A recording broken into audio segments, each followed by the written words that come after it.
Dicas para contratar um advogado. O que você precisa saber antes de contratar um advogado?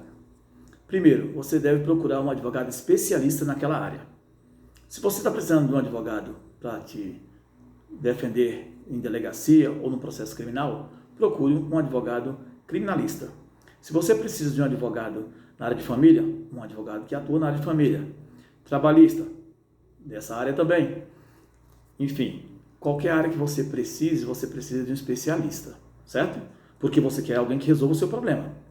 Evidentemente que nós advogados podemos atuar em qualquer área. Por quê? Porque a gente estuda todos os direitos, né? Basicamente, todos os direitos na época da faculdade. Então a gente tem conhecimento de todos os direitos. Agora, especialidades, prática diária, isso é outra coisa. Evidentemente que se a gente quiser pegar aquele caso e se aprimorar e fazer, beleza. Porém, é recomendável que você contrate alguém que já atua naquela área, para que você tenha uma garantia maior, vamos dizer assim, de que o seu terá êxito no seu processo, que o seu advogado realmente atuará com eficácia, com dedicação, com presteza e conhecimento daquela área. Beleza?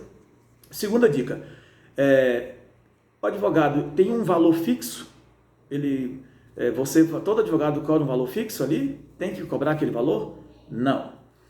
O advogado, o que nós temos são orientações, né, pelas seccionais, pela tabela da OAB. A tabela da OAB nos norteia, nos direciona, em que nós podemos cobrar de acordo com aquele valor.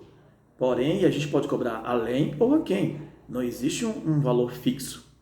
Se você tem uma especialidade maior, tem um conhecimento mais amplo naquela área, tem uma referência maior naquela área, evidentemente que você cobra maior valor, a mais.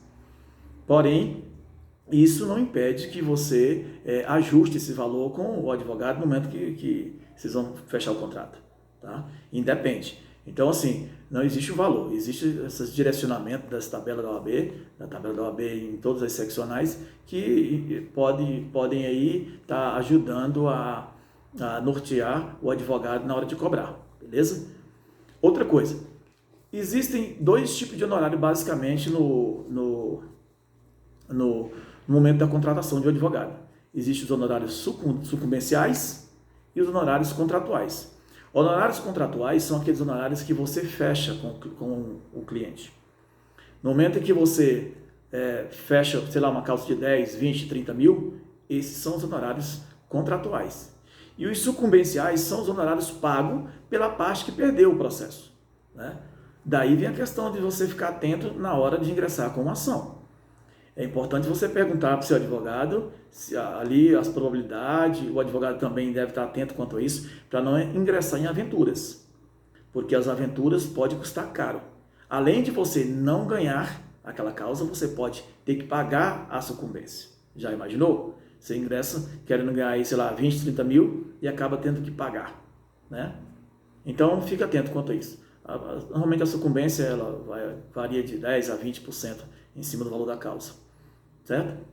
Mas são valores significativos, dependendo do valor da causa, não é interessante ter que pagar, né? Além de ter pago o advogado já. Então, fica essa dica aí, a terceira dica.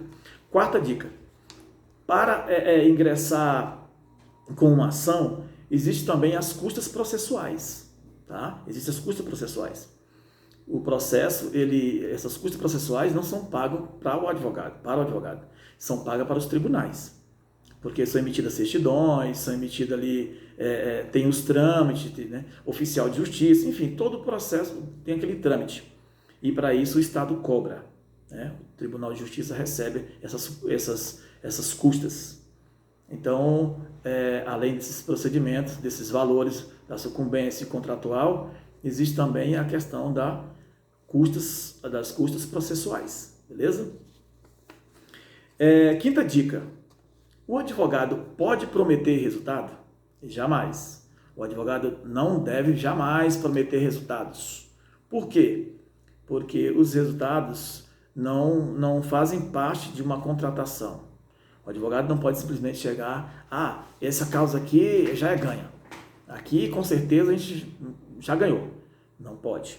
Tá? Isso aí estaria sendo leviano, estaria sendo imprudente. né? Não pode o advogado chegar e prometer resultados. Jamais prometer resultado para o cliente. Beleza? Sexta dica. O processo tem um tempo. Que tempo? Quanto tempo dura esse processo? Não dá para dizer que o processo vai terminar em 6 meses, 1 ano, 1 semana, enfim. Porque o cliente, quando ele ingressa, ele quer logo o resultado. Doutor, em quanto tempo sai esse resultado? O senhor acha, mais ou menos o senhor acha? Não dá para dizer isso para o cliente. E eu, particularmente, jamais falo isso. Eles perguntam, nunca falei, jamais falarei. Pergunta, doutor, o senhor acha que a gente, em quantos meses mais ou menos vai ser o resultado desse processo? Vamos ganhar e tal? Não. Olha, o trâmite processual é uma coisa imprevisível. Pode ser que dure mais ou menos. Depende muito do andar do processo. Depende muito das contestações, das manifestações, né, da parte contrária. E depende do juiz também, do tempo que ele despachar, das decisões interlocutórias, enfim.